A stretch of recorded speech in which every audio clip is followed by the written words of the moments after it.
도록 귀한 기회 허락하시니 감사합니다. 오늘도 헛된 시간 되지 말게 하시고 온전히 우리 모두에게 유익한 시간 되게 하시고 하나님께는 영광이 되게 하여 주옵소서. 시간 말씀을 가르치는 주의 종들을 붙잡아 주옵소서. 예수님 이름으로 감사하며 기도합나이다. 아멘. 할렐루야.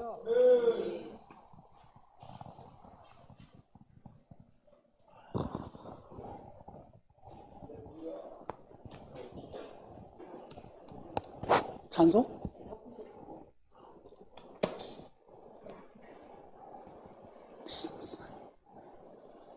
자, 오늘은 누가복음 5장 1절에서 11절 말씀 보겠습니다.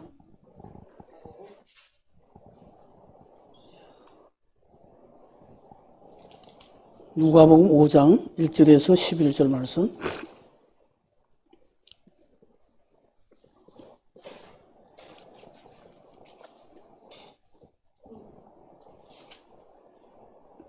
자, 다 찾으셨으면은 한 절씩 교독으로 하겠습니다. 제가 한 절 하고 여러분들이 한 절 했어요. 무리가 옹이하여 하나님 말씀을 들을새 예수는 게네사렛 호숫가에 서서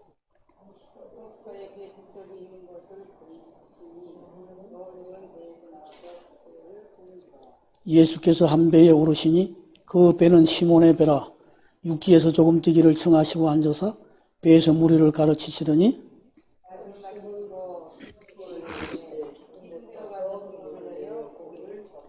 시몬이 대답하여 가로되 선생이여 우리들이 밤이 맞도록 수고를 하였으되 얻은 것이 없지만은 말씀에 의지하여 내가 그물을 내리리이다 하고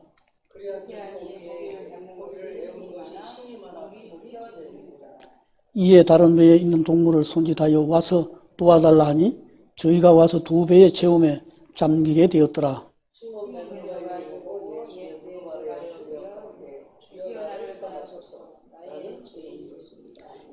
이는 자기와 및 함께 있는 모든 사람이 고기 잡힌 것을 인하여 놀라고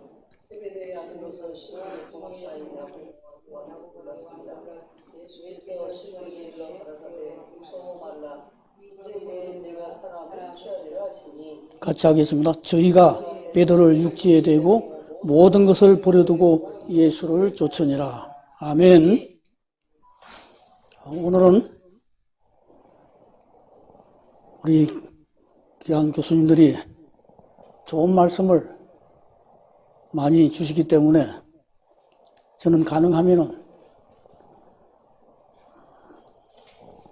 신학의 원리와 우리 성경에 대한 기본적인 것들을 다루려고 합니다. 왜냐? 우리가 건물을 짓는데도 기초가 제대로 되지 않으면은 아무리 높이 아름다운 건물을 세웠다 하더라도 무너질 수밖에 없지 않습니까? 삼풍백화점처럼 그렇게 기초가 잘못되면 무너질 수밖에 없습니다. 우리 신앙도 마찬가지로 신앙도 기본이 잘 돼 있어야 우리가 올바른 신앙으로 발전할 수 있기 때문입니다. 오늘 여기 온전한 헌신자라는 제가 제목을 드렸는데 온전한 헌신자가 되기 위해서 거쳐가는 과정이 필요합니다. 스텝 바이 스텝으로 한 걸음 한 걸음 우리가 변화되는 과정이 필요한데 오늘 이 본문의 주인공은 가버나움 마을의 토박이로서 고기잡이를 하며 살아가는 시몬 베드로가 이 주인공입니다. 이 본문에서는 그가 게네사렛 호숫가에서 어떻게 예수님을 만나게 되었고 제자로 부름을 받게 되었는가 하는 과정과 그 당시 상황을 생생하게 보여주고 있습니다. 이 보잘것없는 베드로가 어떻게 하루아침에 모든 것을 다 팽개쳐버리고 예수님을 따르는 제자가 될 수 있었을까? 이런 과정을 한번 다뤄보려고 합니다. 우리가 사람을 사귀기 위해서는 반드시 만남이 있어야 합니다. 만나지 않고 어떻게 사귐을 할 수 있느냐 이 말이에요. 사람도 우리가 만나고 또 자주자주 만남으로 대화를 나눔으로 서로 정도 들고 서로를 알아가고 그런 친구도 되고 같이 일을 할 수도 있습니다. 마찬가지로 신앙생활을 하기 위해서도 마찬가지로 예수님을 우리가 만나는 이 절차가 필요하다는 겁니다. 예수님을 만나지 않고 어떻게 우리가 예수님을 믿을 수가 있습니까? 예수님이 누구신지, 그분이 무엇하러 이 땅에 오시는지를 알아야만이 우리가 예수를 믿을 수 있다 이 말이죠.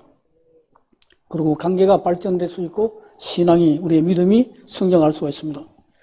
왜냐, 이 만남의 관계가 확실하지 않으면 신앙생활에 성장이 이루어질 수가 없다 이 말입니다.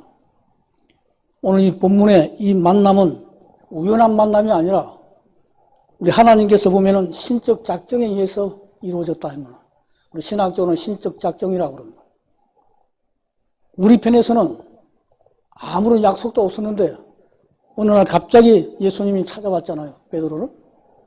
그런데 하나님 편에서는 분명한 계획과 작정을 가지고 베드로에게 접근했다 이 말입니다. 다시 말하면 하나님의 주권에 따라 피할 수 없는 이런 만남이었다. 우리가 사람을 만나기 싫으면은 그 사람을 피하면 됩니다. 그렇죠? 그분과 약속을 파괴할 수도 있습니다. 그런데 이 하나님의 이 만남은, 우리 주님과의 이 만남은 우리가 피할 수도, 회피할 수도 없는 만남이다. 왜냐? 하나님의 주권에 의해서 우리를 선택하셨기 때문에 우리가 아무리 피하려고 해도 피할 수 없는 만남이라는 겁니다. 보통 우리가 친구나 어떤 사람을 만나기 위해서 사전에 장소나 시간을 약속한 후에 우리가 만나지 않습니까? 그렇죠? 여러분, 누구 만날 때 만날 대상이 있어야 될 거 아니에요? 그렇죠? 그 다음에 그분과 통화를 하는 데서 어디서 어떻게 몇 시에 만날 것인가 약속을 잡는단 말이죠. 그렇죠? 그런데 베드로는 오늘 이 본문에 보면 전혀 예측조차도 할 수 없었어요. 사전에 예수님과 뭐 교감이 있었다든가 만남의 약속이 있는 것이 아니고 전혀 상상도 못했는데 예수님 베드로를 찾아오셨다 이 말입니다. 그러므로 하나님 편에서 보면 분명히 의도된 만남이다. 하나님께서는 목적을 가지고 이렇게 만남을 허락하셨다 이 말입니다. 왜냐, 요한복음 15장 16절에 보니까 너희가 나를 택한 것이 아니요 내가 너희를 택하여 세웠나니 그러잖아요. 그러니까 우리가 목사가 되고 싶어 된 것도 아니고 주의 일을 하기 위해서 우리가 된 것도 아니고 하나님 편에서 우리를 선택해 주셨다는 이 말입니다. 그래서 예수 복음을 전하기 위해서 저와 여러분들을 주의 종으로 이렇게 세워주셨다는 이야기입니다. 그러므로 그리스도와의 이 만남은 만나도 되고 안 만나도 되는 그런 만남이 아니라 반드시 만나야 하는 만남이다 이 말입니다. 왜냐? 구원이냐 멸망이냐가 달려있기 때문에 그렇습니다. 예수 만나지 못하면은 우리가 구원을 받을 수가 없고 멸망받을 수밖에 없잖아요. 우리 예수 만남으로 우리가 생명을 얻을 수 있고 구원을 얻을 수 있기 때문에 예수의 이 만남은 필연적인 만남이다. 그렇죠? 예수 안 만나고 어떻게 예수 믿겠어요? 그러므로 우리는 반드시 예수님을 만나야만이 믿음이 성장할 수가 있다 이 말입니다. 예수님은 12제자를 불러 사도로 세우기 전날 밤에 밤새도록 기도하신 것을 보게 됩니다. 기도를 통해서 예수님은 예정된 자, 제자를 삼기 위한 자들을 이미 염두에 두시고 부르실 준비를 다 완료하시고 이튿날 아침 일부러 베드로를 찾아가는 장면이 오늘 본문에 나옵니다. 누가복음 6장 12절에 보니까 이때에 예수께서 기도하러 산으로 가사 밤이 맞도록 하나님께 기도하시고 밝음에 그 제자들을 부르사 그 중에 12를 택하여 사도라 칭하셨으니 예수님께서 밤새도록 제자를 삼기 위해서 기도하시고 제자를 뽑으실 사람들 다 선정하시고 마음에 이미 작정하시고 준비를 다 완료하시고 밝음에 베드로를 찾아왔던 것을 보게 됩니다. 오늘 우리도 마찬가지입니다. 교수로 사용하기 위해서는 어떻게 해요? 미리 다 기도하시고 우리가 작정 가운데 선택을 하잖아요. 하나님도 우리를 이렇게 기도하시고 예수님도 작정하시고 베드로를 찾아오셨으면 12제자를 삼기 위해서. 다시 말하면 베드로가 예수님의 제자가 되는 과정을 오늘 본문 속에서 펼쳐주고 있습니다. 첫째는 우리가 선택과 만남의 이 단계를 거쳐야 합니다. 누가복음 오늘 본문 5장 1절에 3절 보니까 예수님께서 게네사렛 호숫가에서 베드로에게 사전 연락도 없이 일방적으로 찾아오신 장면이 나오죠. 그리스도와의 이 만남은 필수적인 만남이다 이 말입니다. 너희가 구원을 받느냐 멸망받느냐 이 중대한 갈림길에서 중요한 만남이기 때문에 예수님께서 기도하시고 날이 밝으며 찾아오신 것을 보게 됩니다. 너희가 나를 택한 것이 아니오 내가 너희를 택하여 세웠다고 분명히 말씀하고 있잖아요. 물론 예수님께서 제자를 찾아오신 것은 이 선택하기 위한 목적이 아닙니다. 그것만이 아니라 하나님의 나라를 확장시키고 하나님의 목적을 이 땅에 실현시키기 위해서 예수님께서는 밤새도록 기도하시고 베드로를 찾아오시는 장면입니다. 다시 말하면 복음을 전하기 위해서 천국 백성을 만들기 위해서 오늘 이렇게 선교하기 위해서 베드로를 찾아오시는 장면입니다. 왜냐 요한복음 6장 38절에서 40절에 보니까 예수님께서 내가 하늘로서 내려온 것은 내 뜻을 행하려 함이 아니요 나를 보내신 이의 뜻을 행하려 함이니라. 예수님도 자기 마음대로 제자를 선정하는 것이 아니라 하나님의 뜻을 행하기 위해서 하나님의 뜻을 실현하기 위해서 이 땅에 오셨다는 겁니다.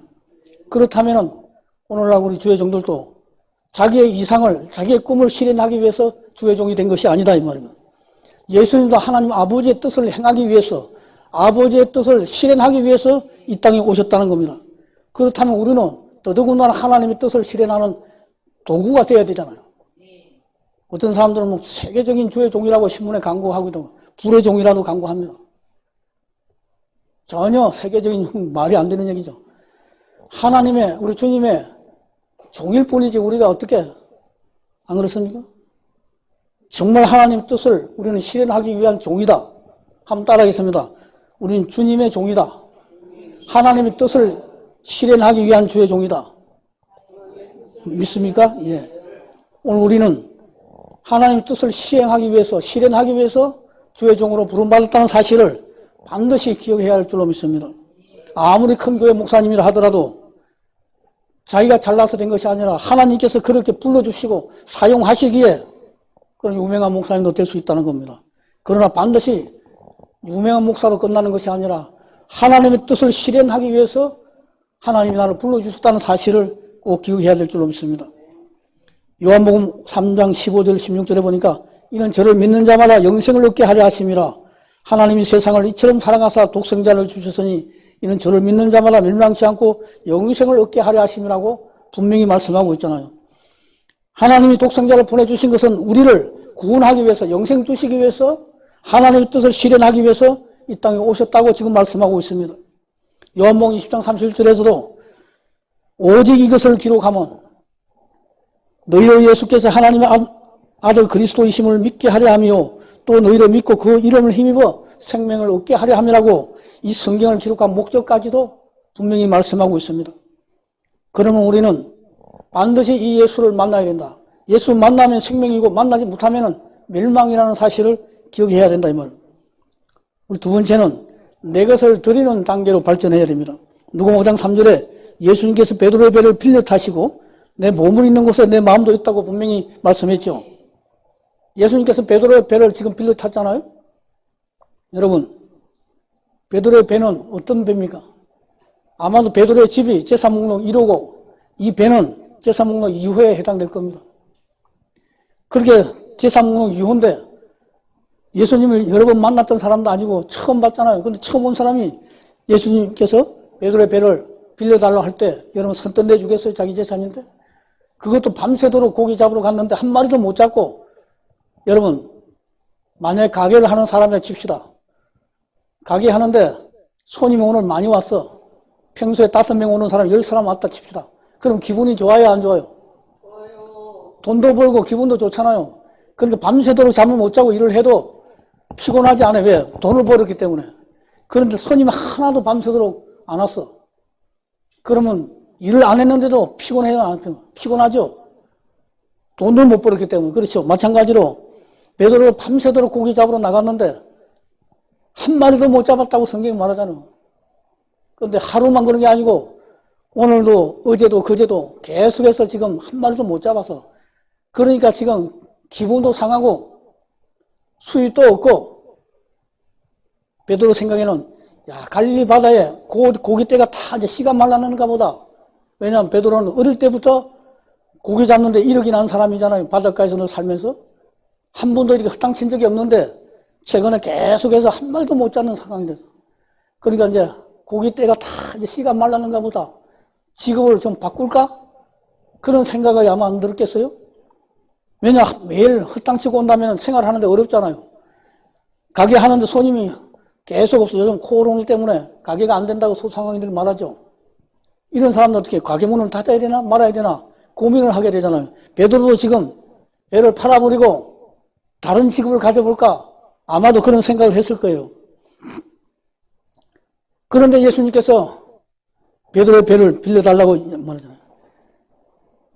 그러면 우리는 내 보물 있는 것은 내 마음에 있다는 사실을 성경은 이미 말씀하고 있잖아요. 마태복음 6장 21절에 예수님께서는 베드로의 볼을 담보로 잡았어요. 담보로. 여러분 은행에 가면은 물론 신용대출도 좀 해주지만은 대개는 돈을 빌리면 어떻게 해요? 담보를 잡습니까? 안 잡습니까? 돈을 빌려줄 때도 마찬가지로 담보를 잡아야 돼. 그래야 안전하다 이 말입니다. 그런데 예수님이 베드로의 배를 담보로 잡아버렸어. 왜냐? 베드로의 배에서 많은 무리들을 지금 가르쳐야 되니까, 설교해야 되니까. 그러니까 베드로가 처음 보는 분한테 배를 맡기고 집에 들어가서 쉴 수가 없잖아요. 그렇죠? 그러니까 할 수 없이 자기 배에 앉아가지고 예수님께서 설교하는 장면을 다 듣고 배웠다는 거죠. 예수님이 가르치는 이 가르침을 다 들었어요. 이것은 베드로를 제자 삼기 위해서 베드로의 배를 담보 잡은 거예요. 예수님이 이미 다 작정하시고 기도 속에서 계획 가운데 작정 가운데 베드로를 찾아봤고 베드로의 배를 담보로 잡았다. 왜냐? 베드로 배를 빌려 타면은 베드로가 반드시 나의 가르침을 들을 수밖에 없을 것이고 나의 설교를 들을 수밖에 없다. 오늘 저와 여러분은 이 시간에 나에게 담보로 잡혔어. 1시간 30분인가? 30분 동안 담보로 잡혀서 가고 싶어도 가면 안 되겠죠? 이 시간은 저한테 담보로 잡힌 시간이다 이 말입니다. 사업을 잘하려면 담보를 잘 잡아야 돼요. 그렇죠? 목회 잘하려면 목사님이 성도들을 담보로 잘 잡아야 돼. 설교를 잘해서 은혜가 돼서 이 목사님 설교 아니면 안 된다 해서 할 수 없이 잡히는 사람. 그렇죠? 교인들이 사랑이 너무 많아서 다른 교회 도저히 갈 수 없어서 이 교회에 잡히는 사람. 뭔가 이렇게 담보로 잡혀야 교회가 성장하고 부흥하지. 아이고 은혜도 안 되네. 교회가 사랑도 없네 하면 자꾸 떠난단 말이죠.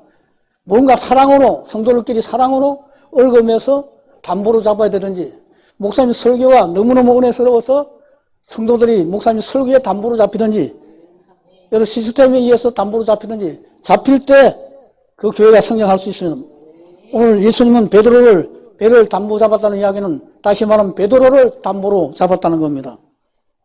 왜냐하면 베드로의 재산 목록 1호가 집이고 2호가 배일 것이잖아요. 아무나 자기 재산 이 목록 2호를 함부로 맡길 수가 없잖아요. 그것도 처음 만난 분은 그렇죠? 여러분 거지도 재산 목록이 있을까요? 없을까요? 바보들은 못 다니는 거지 재산 목록이 있습니까? 없습니까? 거지의 재산 목록 1호는 바보들 먹는 깡통이에요. 깡통. 그렇죠? 이 거지한테는 이 깡통이 너무 소중한 재산이다 이 말이에요. 깡통이 없으면 밥을 어디다 얻어먹어요. 요즘은 다르지만 옛날에 우리 어릴 때만 해도 거지들은 다 깡통을 차고 다닌다 이 말이에요. 그 깡통이 재산 목록 1호고 가장 소중한 거지한테는 재산이에요.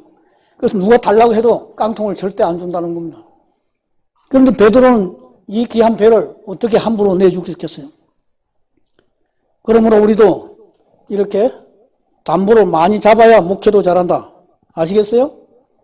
담보를 못 잡으면은 목회를 못해. 성도들이 다 떠나가게 됩니다. 그 다음 단계는 말씀을 배우는 단계. 배를 담보로 잡힌 베드로는 할 수 없이 예수님의 설교를 가르침을 들을 수밖에 없었다. 누가복음 5장 3절에 배에서 무리를 가르치시더니 그러잖아요. 예수님이 어디서 가르쳤습니까? 베드로의 배에서 가르쳤다 이 말입니다.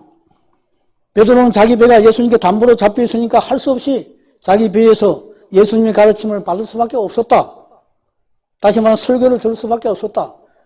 오늘 제가 설교가 은혜스러워서 여러분이 잡힌 게 아니고 오늘 이 시간을 제가 담보로 잡았기 때문에 아무리 유능한 설교자라도 오늘 이 시간에 듣기 싫은 제 설교를 들을 수밖에 없다. 제가 담보로 이 시간을 잡았다 이 말입니다. 믿습니까? 자, 참 교육은 인간답게 만드는 거예요. 여러분 그렇지 않습니까? 우리는 태어날 때 백지로 태어나잖아요. 그래서 아무것도 어떤 계획을 태어난 게 아니에요.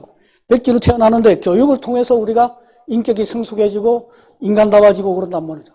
그러므로 세상 교육도 우리가 반드시 교육을 받아야 돼. 가르침을 받아야 된다. 옛날에는 밥상머리 교육을 해가 부모님이 밥 먹을 때마다 여러 가지 교훈을 말씀해 주시잖아요. 그런데 요즘은 전부 다 어떻게 해요? 핵가족이기 때문에 할아버지가 이렇게 좋은 말씀을, 교훈을 주시는 것도 없고 그러니까 아들, 딸 하나밖에 없기 때문에 다 자기 아들 얼마나 귀합니까? 그러다 보니까 제대로 우리가 교훈을 못하기 때문에 한마디로만 애들이 버릇 없이 자란다면 참교육은 인간을 인간답게 만드는 거예요. 그러므로 우리가 초등학교, 중학교, 고등학교, 대학교 왜 공부하는 거예요? 좋은 학교 나와서 좋은 직장 갈 수도 있고 물론 그런 목적으로 있지만은 첫째는 우리가 인간다워져야 된다는 거죠. 우리는 더더구나 신앙교육, 성경교육을 통해서 더 하나님의 성품을, 주님의 성품을 닮아가는 그런 인간으로 만들어지는 겁니다. 인간은 기성품으로 태어나는 것이 아니라 무한한 가능성을 가지고 우리가 태어나기 때문에 이 교육이 대단히 중요하다 이 말입니다. 그래서 온 인류의 교과서가 하나님의 말씀인 성경임을 우리는 알 수가 있습니다. 그러므로 성경이 기초되지 않는 번영은 인간을 더욱 타락하게 만들고 성경을 도외시한 과학은 인간성을 상실하도록 만든다는 겁니다. 아무리 좋은 사회교육을 받아도 학교 교육을 받아도 성경을 도외시한 그런 교육은 인간을 비인간적인 모습으로 전락시키고 만다는 겁니다. 그러므로 신앙 인격이 계류된 상태에서 출세한 사람은 참된 성공자라고 볼 수가 없습니다. 신앙 인격이 계류되어 있는데 성공하면 뭐하냐 말입니다. 그러니까 좋은 학교 나온 사람들이 결국 고등 도둑이 되고 만다는 겁니다. 요즘 그 LH 사태도 봤잖아요. 어떤 사람은 그 지위를 이용해가지고 뭐 정보를 이용해서 40몇 채를 아파트를 사가지고 자, 좋은 학교 나와서 좋은 데 취직하니까 어떻게 그런 정보를 이용해가지고 나쁜 집만 골라서 하잖아요. 그러죠? 남은 전세 갈 집도 없어서 눈물로 보내고 있는데. 그러니까 교육이 이렇게 중요하다는 겁니다. 호세아 4장 6절에 내 백성이 지식이 없어 망하는 도다라고 분명히 말씀하고 있잖아요. 이 지식은 바로 하나님을 아는 지식, 성경 말씀의 지식을 말씀하는 겁니다. 이 지식이 없어서 우리가 망한다는 거예요. 반드시 성경 교육을 받아야 된다. 지난번에 성경 교육의 중요성 때 제가 말씀을 드렸죠. 정말로 성경 교육이 중요하다는 걸 안다면은 목사님 자녀들을 전도사님, 교육전도사한테 부탁해서 전도사님 한 달에 10만 원씩 내가 드릴 테니까 일주일에 1시간이라도 우리 자녀를 성경으로 좀 교육을 좀 해주세요. 이제 부탁도 할 수 있어야 되잖아요. 이 신앙이 중요하다는 거 알면서 그렇게 하는 사람 없잖아요. 세상의 교육은 가해 하느라고 막 100만 원, 200만 원, 300만 원 막 이렇게 들여서도 이 학원, 저 학원을 보내잖아요. 그런데 왜 더 중요한 우리의 영혼이 달려있는 이 중요한 성경 교육은 그렇게 안 시키냐 이 말이에요. 그러므로 우리는 지금이라도 이 성경 교육을 철저하게 가르쳐야 된다. 자녀들에게. 네 번째는 명령이 임하는 단계입니다. 누가 5장 4절에 말씀을 맡기시고 그렇게 말씀했죠. 배에서 예수님께서 무리들을 가르치셨다 이 말입니다. 그러니까 베드로 어쩔 수 없이 예수님의 가르침을 받았죠. 예수님이 이 말씀을 맡기시고 교육을 시킨 후에 훈련을 시킨 후에 예수님의 명령이 주어집니다. 군인도 군사 기초 훈련을 받아야만이 자대로 배치된다 이 말입니다. 군대에 간다고 해서 입대했다 무조건 자대로 배치되는 게 아니에요. 반드시 기초 훈련을 받아야 됩니다. 오늘 여기 보니까 말씀을 마치시고 시몬에게 이르시되 깊은 데로 가서 그물을 내려 고기를 잡으라. 그렇게 분명히 말씀하잖아요. 우리는 하나님이 나에게 뭐 이렇게 말씀하셨다고 그러는데 그거는 진짜 하나님 말씀이 아니라 자기가 착각하는 것 많아요. 오늘 예수님께서는 말씀 임하는 어떻게 했습니까? 예수님 명령은 구체적으로 임하잖아요. 여기 예수님 명령이 시몬에게 이르시래요. 예수님이 누구에게 말씀했냐면 시몬에게. 대상이 누구냐가 분명히 해요. 그 다음에 깊은 데로 가서 장소 어디요? 어디로 가서 하라는 거예요. 어디? 깊은 데로 가서 방법, 어떻게 하라는 겁니까? 그물을 내려라. 그럼 목적이 뭐냐? 무엇을 하라는 얘기예요? 고기를 잡으라. 예수님이 이렇게 구체적으로 명령하세요. 그런데 구체적으로 명령하지 않는다면은 그것은 꿈에서 하나님 나타나서 이렇게 말을 했다. 그게 꿈이라는 말, 한마디로 말하면. 목적을 향해 한 걸음 한 걸음 우리가 천리길을 향해서 한 스텝 한 스텝 나아갈 때에 우리는 목적지에 다다를 수가 있습니다. 그래서 시작은 위대한 것이라 말하잖아요. 시작이 반이라는 말도 있듯이 우리가 어떤 목적지를 향해서 한 걸음 한 걸음 가다 보면은 반드시 목적지에 다다르게 됩니다. 이상과 현실 사이에 한 스텝 한 스텝 가다 보면은 자기도 모르게 목적지에 도착하게 됩니다. 내가 반드시 뭐 꼭 이렇게 해야 되겠다라고 안 했지만은 목표가 정확하다면은 그 길을 향해서 느리더라도 차근차근히 가다 보면은 반드시 목적지에 도달할 수가 있고 우리가 목적을 이룰 수가 있습니다.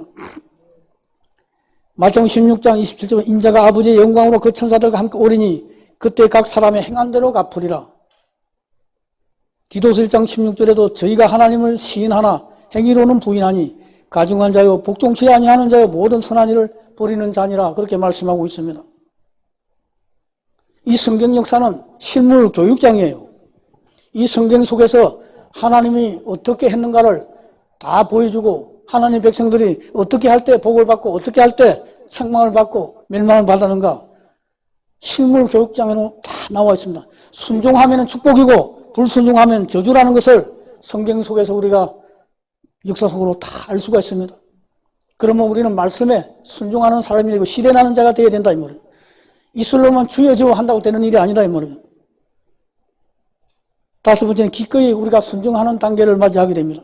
누가복음 5장 25절에 선생이여 우리들이 밤이 맞도록 수고를 하였으되 얻은 것이 없지만은 말씀에 의지하여 내가 그물을 내리리이다. 이때까지만 해도 베드로는 예수님을 선생이라고 말하고 있잖아요. 랍비라고 그래요. 그냥 좀 유명한 그런 어떤 선생이구나. 베드로가 예수님을 알아보지 못했습니다. 이때까지만 해도 베드로는 예수님을 선생 정도로 생각했어. 그냥 존경하는 칭호로 선생이라고 말하잖아요. 그죠? 제가 어제 택시를 탔는데 택시 기사 선생님하고 얘기하다가 선생님은 댁이 어디입니까? 했더니 기분이 좋은가 봐. 선생님이라고 했다고. 그렇죠? 나보러 목사란 말도 안 했는데 뭐라는 거 아니라 아마도 목사님인가 혹시 목사님 아니세요? 그래요. 어떻게 합니까? 했더니 인품이 그렇게 보인대. 그래서 뭐 목사가 인품이 보니 똑같지요. 일반 사람이면 똑같지 그러냐고 그랬더니 아니라고 목사님 같다는 거예요. 그런 것처럼 우리도 예수 그리스도의 향기를 정말 예수 믿는 사람의 향기를 이렇게 드러내야 한다 이 말입니다. 베드로는 예수님을 그냥 선생 정도로 생각했단 말이죠. 여기 보니까 수고를 하였으되 자기 경험을 주장하잖아요. 우리 모든 사람들은 하나님 말씀에 의지해야 되는데 자꾸 자기 경험을 우선시하려고 그래요. 내가 저 옆에 가게를 냈는데 1년 동안 장사했는데 안 되더라. 자기는 안 되지만 다른 사람이 장사하면은 그 사람은 성공할 수도 있어요. 자기 경험을 우선시하기 때문에 자기가 망했기 때문에 다른 사람도 거기 하면 망하는 줄 안다 이 말이에요. 그렇죠? 교회 이렇게 옛날에 어디로 다니니까 여기는 교회 하다가 망한 곳이라는 거야. 망한 곳에 이미지가 나쁘니까 거기 얻어봤자 목사님 안 됩니다. 그런데 얻지 마십시오. 그럼. 그 목사는 거기서 안 됐지만은 제가 했을 때 안 된다는 보장이 없죠. 그죠? 그 사람은 그 사람이고 나는 나다 이 말이에요. 그죠? 그러므로 자기 자꾸 경험을 앞세우면 안 돼. 여기 수고를 하였으니만 베드로가 밤새도록 고기를 잡아봤는데 안 되더라 한 마리도 못 잡더라 그 말입니다. 자기 경험을 이렇게 주장하고 앞세우면 안 돼. 사람은 누구나 자기 경험을 중요시합니다. 그런데 하나님 말씀보다 자기 경험을 우선시하면 안 된다 이 말이에요. 하나님 말씀이 있으면은 우리는 아멘 하고 받아야지 순종해야지. 하나님 말씀이 그렇다고 그러는데 우리는 아니라고 베드로처럼 내가 수고를 했는데도 한 마리도 못 잡았습니다. 안 잡힙니다. 그리고 순종 안 하면 어떻게 되겠어요? 한 마리도 못 잡지. 그죠? 오늘 우리는 우리의 개념이 절대적일 수는 없다는 걸 알아야 돼요. 하나님 말씀보다 자기 개념을 앞세우면 안 된다 하면은 내가 알고 있는 지식이 절대적일 수가 없어. 그렇죠? 아무리 유명한 교수가 이름 있는 교수가 강의를 했는데 그 강의가 절대적일 수가 없어요. 이 성경 말씀 하나님 말씀만이 절대성이 있고 영원성이 있는 것이지 아무리 유명한 박사가 논문을 써도 30년 전에는 맞았는데 30년 후에 되면 그 논문이 더 왜냐? 우리 3, 40년 전에 둘만 나 잘 기르자. 왜냐? 자원이 고갈되기 때문에 한 30년 후에는 먹고 살 게 없다라고 해가지고 둘만 나 잘 기르자. 하나만 놓자고 정부에서 계몽을 했잖아요. 그렇죠? 그런데 지금 30년 후에 망했습니까, 우리가? 더 잘 살잖아요. 그렇죠? 3년 전에 그렇게 주장했던 전문가들 말이 다 틀렸다 이 말입니다. 사람의 말은 아무리 훌륭한 사람이 교수를 하더라도 3, 40년 지나면 틀리는 게 너무 많아. 절대적이지 않아요. 그런데 우리는 그 교수가 한 말 했다고 그걸 절대적으로 믿는다면 하나님의 말씀만이 절대성이 있는 것이다 이 말이죠. 큰 교회 목사가 설교했다고 그게 다 절대적인 게 아니다 이 말이죠. 우리는 그 말씀이 진짜인지 아닌지 살펴야 되고 연구해야 된다 이 말이죠. 맞으면 순종해야 된다. 자, 그런데 말씀에 의지하여 얼마나 아름다운 모습입니까? 우리 신앙생활 하는 사람은 말씀에 의지하여 신앙생활을 해야 되는 거예요. 말씀에 의지해서 11조 해야 되고 말씀에 의지해 주도 지켜야 되고 말씀에 의지해야 되는데 야 목사님 체면 때문에 오늘 빠져야 되는데 나가줘야 되겠구나. 이 신앙생활이 아니다 이 말이에요. 오직 말씀에 의지해서 해야 된다.